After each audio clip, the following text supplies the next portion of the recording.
Kind of like wanting to make someone more watchful by poking them in the eye.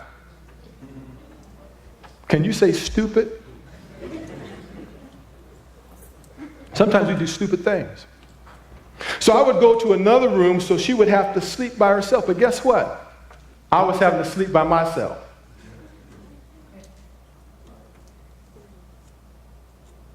How can we respond to each other as husbands and wives so we really get the message? Because we have to communicate.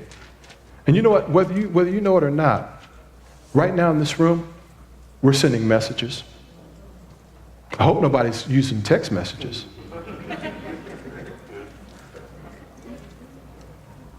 You know, a few moments ago, I saw one of our leaders, a couple of our leaders, sitting back there talking while I was beginning my message. Then they went outside and talked for a while. We send messages whether we realize it or not. And the reason why a lot of times we don't respect each other as spouses is we don't ever learn how to respect each other in church, on the job. We're disrespectful. We wonder why we're having problems in our marriage. Write this down. Phrase for husbands. Honey, that felt disrespectful. Write that down. This is another line. This doesn't have anything to do with the stars, but this will help you out. Did I just now come across as unloving? Let me see the husbands again. Oh, you don't know? Now repeat after me, husbands. Look at your wives if they're there. If you're wanting to get married, I want you to practice this with me too. Honey, that felt disrespectful. That felt disrespectful. Did I just come across as unloving? Did I just come across as unloving? We need to do that again. Because you're going to show a lot more excitement when you turn on that TV tonight at 7.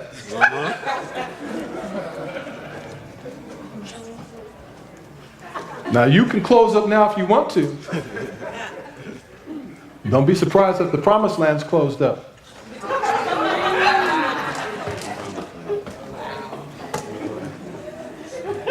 Honey, that felt disrespectful. Honey, that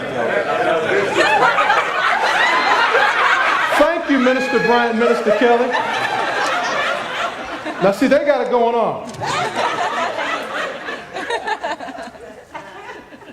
Did I just now come across as unloving? Did I just now come across as unloving? Let's try this. If you're a man and you know it, stand to your feet. If there's any doubt, stay seated. Let's try it again. Honey, that felt disrespectful. That felt disrespectful. Did I just now come across as unloving? Did I just now come across as unloving? Now you know what you're thinking? Some of you are thinking, that's corny. But you know what works. I'm going to tell you why in a moment. Okay, ladies, sit down. Thank you. Personal attacks never really work. You see, the phrase that felt disrespectful removed it from being a personal attack. Because you could have said, hey, you're the most disrespectful something I know. That was a personal attack. But when you said that felt disrespectful, you're just basically expressing how you felt, how you were hurt. Okay? A lot of times what we do is we try to attack the person instead of attacking the issue. Phrase for wives. Honey, that felt unloving. Did I just now come across as disrespectful? Okay, wives, singles who want to be married. Now let me give you a clue. If you find it hard to do this, stay single.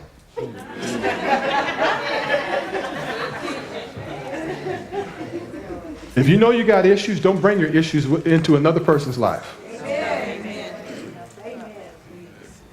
Because you can look high and low for a long time trying to find Mr. Right.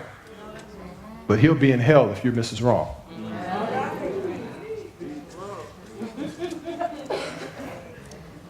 Phrase for wives. Honey, that felt unloving. Honey, that felt unloving. Did I just now come across as disrespectful? Did I just now come across as Now see, why is it the women are always so much stronger?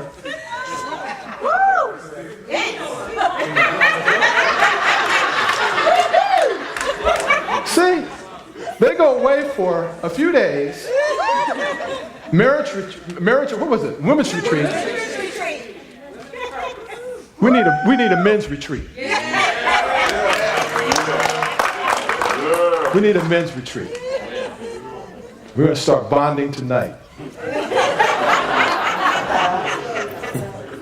Now, if you will take that home and practice it. Now, in his extensive research on marriage, Dr. John Gottman concluded that it was very effective when a husband could embrace his wife's anger. He advised men not to avoid conflict if they want to make their marriages work. A lot of times we want to avoid conflict. Now, I know it, brothers, because I've done it. I don't like conflict. Now, in my early years, I used to look for a fight. But I don't like conflict. We don't like conflict. We want peace. But sometimes we need to face situations. I told you last week, there'd be times in my marriage when I didn't want to hear no more noise. I put the pillow over my head. And you know what? It is a good feeling. Because a lot of times when I come here to minister and my wife not be here, a lot of times it's because we had a bad argument. She's actually under the weather today, okay?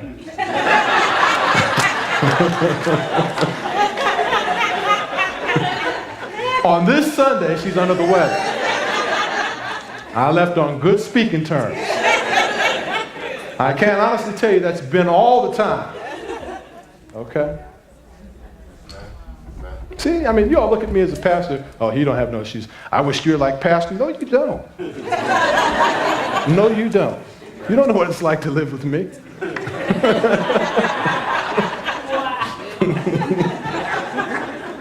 I could be moody sometimes. Don't agree too quickly now. I know that's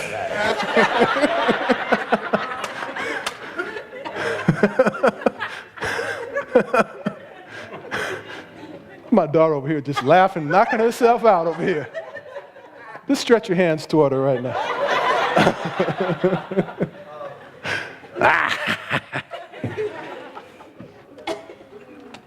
Husbands, listen to this. We must always remember that our wives must talk about what's eating them.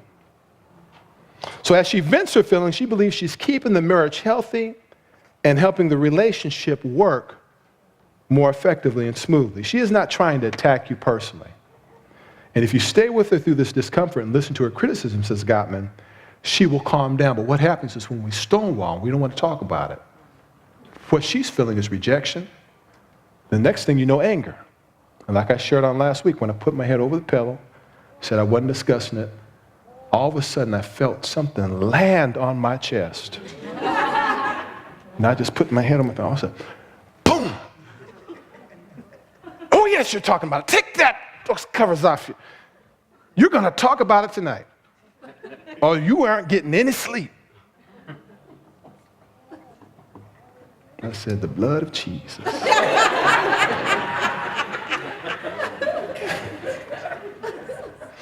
So I remember in our earlier years of marriage, we'd get into these heated conflicts.